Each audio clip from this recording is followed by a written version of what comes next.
There are people who walk into our lives and leave behind a trace so indelible that time does not dare erase it.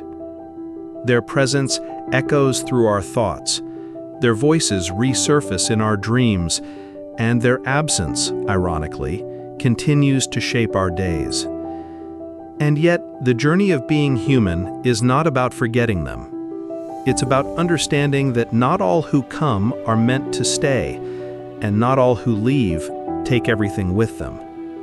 Some bring gifts wrapped in pain. Others awaken something ancient and sacred within us. Some teach us to love. Others teach us how we abandon ourselves. All of them, in their own way, contribute to the architecture of who we become. The goal, then, is not to sever the past. It is to stop dragging it forward. What is it that makes someone unforgettable? It isn't just their kindness, their eyes, or their laughter. It isn't just the shared secrets, or the long walks, or the late-night confessions. No, what makes someone unforgettable is what they activate inside us. In psychoanalysis, we understand relationships not merely as exchanges between two individuals, but as mirrors, sometimes distortive, sometimes clear, that reflect back hidden aspects of ourselves. When someone touches a part of us we didn't even know existed, the imprint they leave behind is not theirs alone. It's ours too. This is why grief can be so complicated. When we lose someone, we are not just mourning them. We are mourning the version of ourselves that existed in their presence. The inner child who finally felt seen. The adult who dared to be vulnerable. The dreamer who believed again. Or perhaps the broken one who was exposed. To forget them would mean to forget these parts of ourselves. And that's not only unnecessary, it's impossible. Many of us were raised to believe that resilience is about winning, that peace is about resolution, that closure must be clean, clear, and final. But the truth is, life is not about winning every fight. In fact, it's in the losses, especially the ones we didn't choose, that we gain the greatest insights. There's a quiet liberation in realizing that not every relationship needs to be resurrected, that not every misunderstanding needs to be explained, that not every person who left needs to return to make the story complete. Some doors remain closed, not because we failed to open them, but because we finally learned we didn't need what was behind them. This, in a way, is the essence of maturity. Choosing peace over control, self-awareness over explanation, presence over justification. And yes, it hurts. But from a therapeutic standpoint, this pain is also data. It tells us where we still seek validation, where we haven't fully accepted ourselves, where the need to be right still overshadows the desire to be free. Healing begins when we stop asking why they did what they did and start asking what their presence awakened in us and what their absence revealed. Nothing in life is wasted. Even the betrayals, even the silence, even the love that was never returned. Psychoanalyst Carl Jung once said, "Until you make the unconscious conscious, it will direct your life, and you will call it fate." Our experiences, especially the difficult, emotionally loaded ones, are invitations to meet our unconscious selves. When someone triggers an intense emotional reaction in us, it's rarely just about the person in front of us. More often, they've activated an old wound, a dormant memory, a hidden longing, or a suppressed belief. They press on a bruise we didn't know we had. Suddenly, we find ourselves in old patterns. Maybe we're chasing approval. Maybe we're avoiding abandonment. Maybe we're overcompensating, clinging, performing, pleasing. This is not weakness. It's not regression. It's a portal. Every emotionally intense connection is an opportunity to become conscious of what's still shaping our behavior. If we can resist the urge to judge ourselves and instead approach our reactions with curiosity, we unlock a new level of freedom. The experience might not have lasted, but the inner work it awakens, that is timeless. There is a subtle yet powerful difference between letting go of someone and simply leaving them behind. Leaving behind often implies avoidance, suppression, a desperate attempt to erase, to forget, to sever ties completely. It rarely works, because what is buried lives on, unseen but active in the unconscious. Letting go, however, is an act of deep awareness. It's the conscious choice to no longer resist what was, to accept that what once had meaning doesn't have to remain physically present to continue contributing to our growth. Letting go doesn't mean there is no sadness. Letting go doesn't mean you no longer care. Letting go simply means I honor what we shared. I learned what I could, and now I return to myself. This is the paradox of healing. We must turn toward the pain before we can turn away from it. So many of us live between timelines. Our bodies are here, but our minds are in the past, replaying conversations, trying to decode what went wrong, rehearsing comebacks we'll never say. Or we leap into the future, trying to imagine who will replace what we lost, how we'll protect ourselves from more pain. Meanwhile, the only place where healing actually happens, the present moment, is abandoned. Therapy, meditation, somatic work, and inner child healing all point to the same truth. You must come home to yourself now. Not when the other person apologizes, not when you get closure, not when your next relationship begins. Now, right here. Because this moment contains the breath you're holding, the grief you're carrying, the strength you forgot you had, the part of you that's tired of waiting for someone else to make you whole. The present isn't just a cliché about mindfulness. It is the place where we integrate all that we've been through and give ourselves permission to begin again. There is a dignity in choosing to live well after being hurt, not out of spite, not as a performance, but as an act of reverence for your own soul. Some people will never understand what they meant to you. Some will never know what they broke. Some will leave before the lesson is complete. But you get to decide how you carry what they left behind. And you don't need to forget. You don't need to erase. You don't need to deny the love or the rage or the ache. You only need to place it somewhere sacred, somewhere it can rest, somewhere it can become part of your tapestry, not a tear in your soul. Because you are not your heartbreak. You are not your abandonment. You are not the one who lost. You are the one who remembers with grace. You are the one who grows in the aftermath. You are the one who refuses to shrink from the truth of your own journey. And that is power. To say we've let go doesn't mean the memory dissolves. It means it no longer defines us. Memory can be a sacred companion when it is held in the right way. It's not a trap unless we turn it into a monument to our pain. Otherwise, memory can serve as a gentle reminder of the landscapes we've crossed, the storms we've survived, and the beauty we were once lucky enough to touch, even if only for a moment. In psychotherapy, we often explore how memory becomes identity, not because of what happened, but because of the meaning we gave to what happened. Did their silence mean we weren't lovable? Did the ending mean we failed? Did the distance mean we were too much? These meanings become internalized, and they form unconscious beliefs about love, safety, worthiness, abandonment.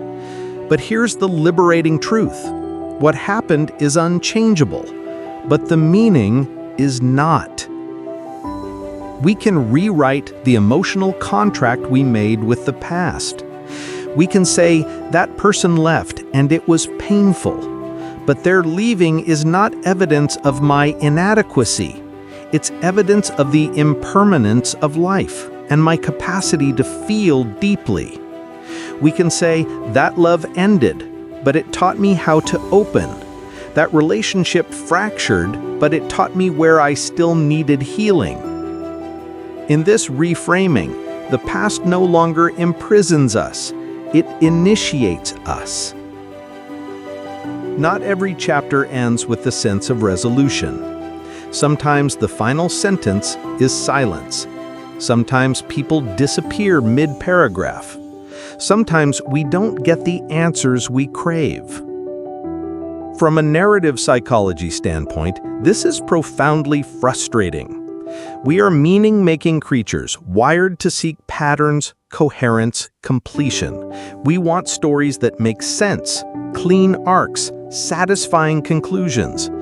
But real life isn't a novel, it's a living document. Some stories stop suddenly because they were never meant to finish.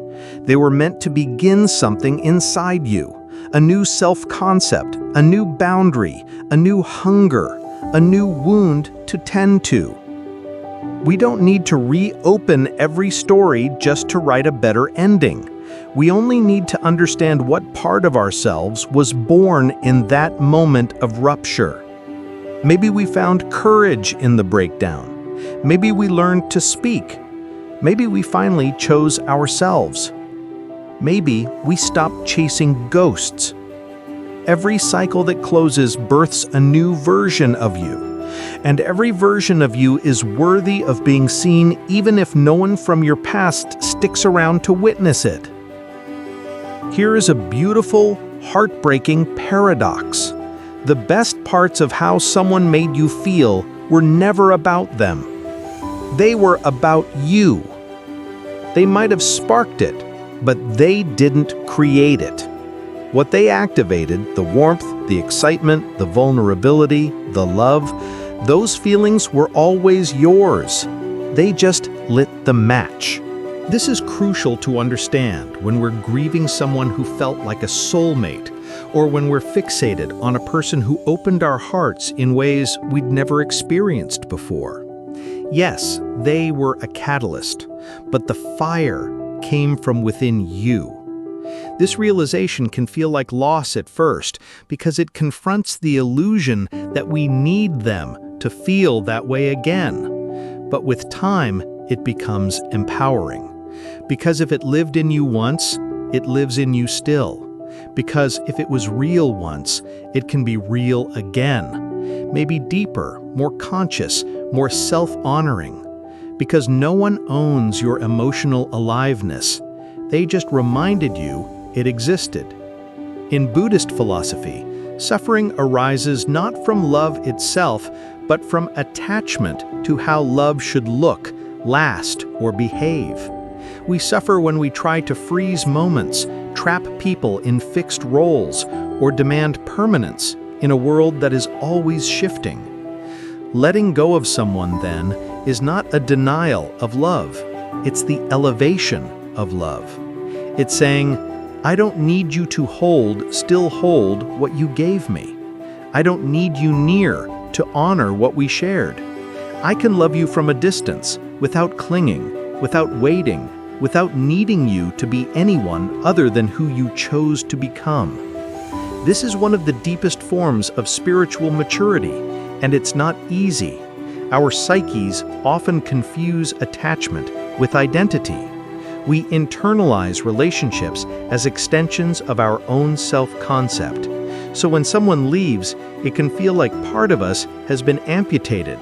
But that too is illusion. Painful, yes, but not ultimate. You remain whole, even as you grieve, even as you miss them, even as your heart aches in the quiet hours of the night. You are not the fragments they left behind. You are the one who is learning to hold those fragments with grace.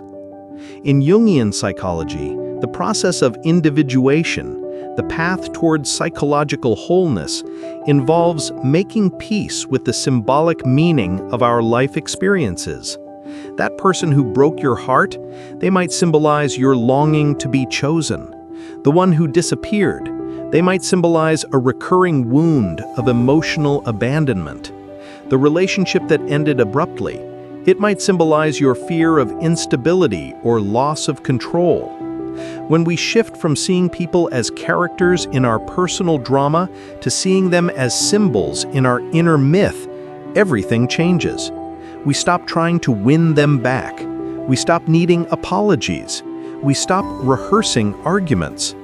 Instead, we begin to ask, what part of me was this person reflecting? What archetype were they embodying? What lesson were they assigned to deliver by the architecture of my soul?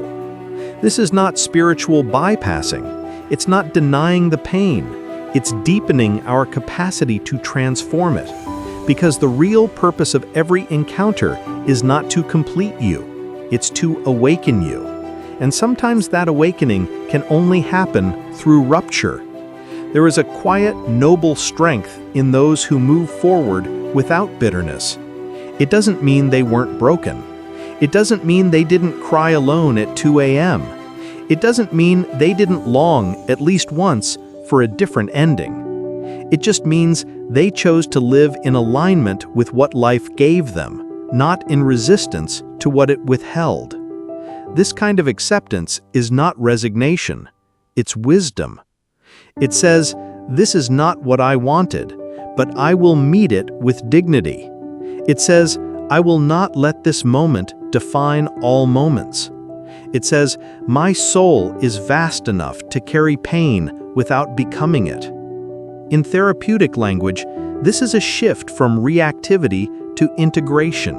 We don't forget the people who shaped us, nor should we, but we allow their presence to settle into the deeper soil of our identity, no longer on the surface where it stings, but in the roots where it quietly nourishes who we are becoming. This is how we move forward without erasure. This is how we honor without attachment. This is how we remember without reliving. We often think of loss as subtraction. A person leaves, a love ends, a hope collapses, and we feel smaller, emptier, incomplete. But from a philosophical lens, life doesn't truly take things away, it reconfigures them. The connection that once lived in shared mornings and long conversations may now live in the softness you've developed for others. The love you gave may now express itself through art, kindness, or depth of understanding. The ache you carry may have carved out a greater capacity for empathy, authenticity, and silence. This is the alchemy of the soul. Nothing is wasted. Nothing is meaningless. Nothing is truly lost. What changes is the form, not the essence. And once we stop fighting the transformation, we start becoming everything the pain came to awaken in us. Every human being walks around with a library inside them. Some of us carry shelves filled with love stories, others survival tales. Some tragedies interrupted by moments of grace. Some long nights waiting for the sun to rise. But here's the thing, we are not just the characters in those stories, we are the authors. And with that power comes the sacred responsibility to choose the tone, the lesson, the title, even the ending. Yes, someone may have broken your heart, but perhaps the true story is about how you found yourself in the ruins. Yes, someone may have abandoned you, but maybe the deeper truth is how you learned never to abandon yourself again. Yes, someone may have taken more than they gave, but what if what you gained was the insight that you are not here to earn love? You are here to remember that you already are love. Every time you revisit the past, you get to choose which part of the story you highlight, not to lie to yourself, but to remind yourself that you are bigger than any one chapter. The story is still being written, and you, brave soul, are still becoming. There's a phrase often said in poetic circles, "You are the size of your dreams." But perhaps an even deeper truth is, you are the size of your stories. Not the ones people tell about you, not the ones written in history, but the ones you carry in your own heart. The stories you whisper to yourself when no one is listening, the ones that define what you think you're worthy of, the ones that tell you what love is and what you are allowed to expect from it. If your story has been one of loss, let it also be one of growth. If your story has been one of pain, let it also be one of transformation. If your story has been one of longing, let it also be one of awakening. Because you are not here to shrink around what hurt you. You are here to expand through it. The people who walked in and out of your life were not the main characters. You are. Their presence was a scene, a metaphor, a mirror, a lesson. Your presence, that's the whole book. If you've read this far, perhaps there's a part of you that is still carrying someone. A face, a name, a voice that echoes, a memory that lingers. And maybe you don't know how to put it down. Maybe you're afraid that if you let go, you'll lose the last thread of meaning. But what if letting go isn't an ending? What if it's a homecoming? What if the person you're becoming is waiting just on the other side of this memory? You are not betraying them by moving on. You are not discarding them by living well. You are not dishonoring the past by making space for the future. You are saying, "Thank you for what you gave me. Thank you for what you showed me. I carry it with me, not as a chain, but as a torch." Because that's the beauty of being human. We don't forget, we transform. We don't erase, we evolve. We don't cling, we create. And so as you take your next step, wherever it may lead, may you know this. You are allowed to live. You are allowed to love again. You are allowed to begin. Not in spite of the people you've lost, but because of everything they awakened in you. There will always be people we carry in quiet corners of the soul. Some for the love they gave, some for the wounds they left, some for the dreams they helped us dare, some for the truths they forced us to face. But none of them are the end of the road. They are mile markers, sacred echoes, teachers in disguise. So walk on, not to forget them, but to finally remember who you are. We don't just carry memories of others, we carry the versions of ourselves that existed in their presence. That's what makes letting go so difficult. Not just the person, but who we were when we were with them. That self, whether innocent or alive or vulnerable or terrified, is still within us. And when the connection ends, that self feels abandoned too. This is why healing is not about deleting people. It's about recovering the parts of ourselves that got lost in them. That laugh that came more freely, that confidence that felt effortless, that dream we believed in together, that fear we buried to keep the peace. Therapy often begins not by fixing the pain, but by naming it. And what we often name is not just grief for another, it's grief for the unlived potential of who we were becoming with them. So let yourself grieve that too. Let yourself say, I miss who I was becoming. I miss the hope that was blooming in me. I miss the mirror that reflected me back with kindness, even if only briefly. And then, let yourself ask, can I give that version of myself a home within me? Can I become the one who keeps that light alive? Long after someone is gone, we may still feel their presence. In psychology, this is sometimes referred to as a phantom attachment, a psychological trace, not unlike a phantom limb that lingers where the connection once lived. These imprints are not signs of weakness or obsession. They are the nervous system's way of asking, is it safe to let this go? Because in truth, letting go is not an intellectual act. It is somatic, it is emotional, it is spiritual. The body must feel safe to release. The heart must feel safe to loosen its grip. The psyche must trust that it will not shatter without that person. This is where compassion becomes the most vital medicine, not for them, but for you. You are not wrong for still remembering. You are not broken for still aching. You are not behind for still hoping. You are simply human. And healing, in the deepest sense, is not a straight line, it is a spiral. We speak so often about moving on, as if the ultimate proof of healing is the absence of feeling. But sometimes healing means moving inward, into the place where the pain lives, into the emotional room where the memory still sits, waiting not to be erased, but to be acknowledged. This is the work of inner integration. Psychologically speaking, unprocessed emotional material doesn't disappear. It just gets stored in the shadow, the unconscious. It shows up in our next relationship, our next fear, our overreaction. But when we turn toward that material with tenderness and curiosity, we reclaim it. We say, this part of me still loves. This part of me still hurts. This part of me still remembers.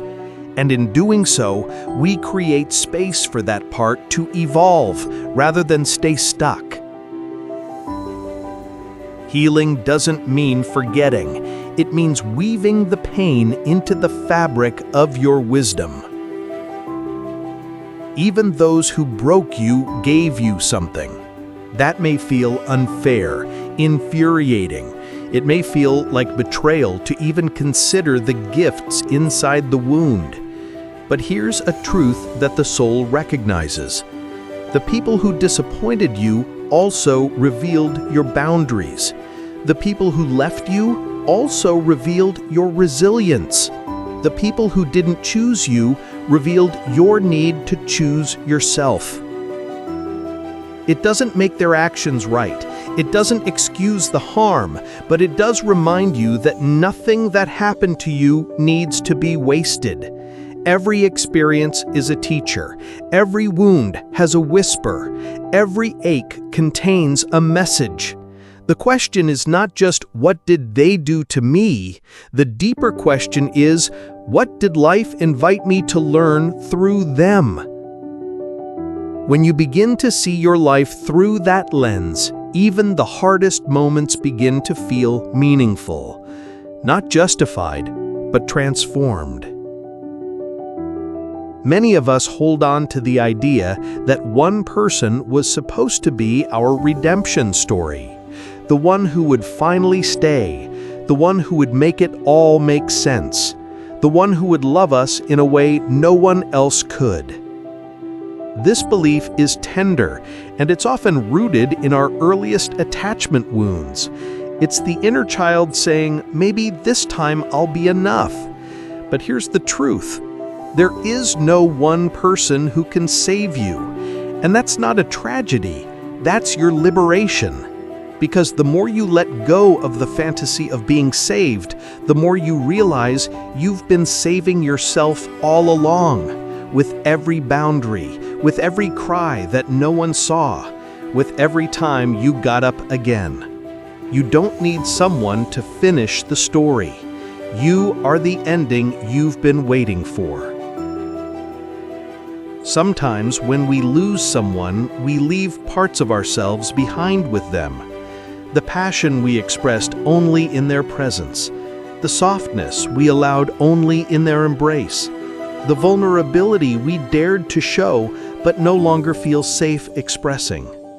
And so part of the healing journey is to go back and retrieve yourself. Not by reopening the relationship, but by asking, what part of me came alive with them, and how can I nurture that part on my own? This is how we take back our power, not by forgetting, but by reclaiming. We become the keeper of our own aliveness. We become the space where our own soul feels safe to show up again. And that in itself is the most intimate kind of homecoming. You do not have to be over it. You do not have to be indifferent. You do not have to be done healing. We live in a culture obsessed with productivity, with wrapping pain into tidy little narratives of growth and closure. But real healing doesn't happen on deadlines. Real grief doesn't obey calendars. If your heart still tightens when their name appears, if you still hear their laughter when you're quiet, if your chest still aches for something that might have been, that doesn't mean you're stuck. It means you're honest. It means you loved. It means you are alive. Healing is not a race to become unaffected. It's a journey of becoming more connected to yourself than you ever were before. Some connections defy logic. They appear in dreams. They arrive in songs. They awaken something ancient and ache long after they're gone. Don't be ashamed of the soul's memory. It doesn't mean you failed to move on. It means something real was touched. And that real was never about permanence. It was about presence. What you felt was valid. What you gave was beautiful. What you lost made you deeper. So hold your head high, not because you've forgotten, but because you've remembered yourself more clearly than ever before. And that remembering, that becoming, that is the true gift they left behind. If you enjoyed it, leave a like and subscribe to the channel.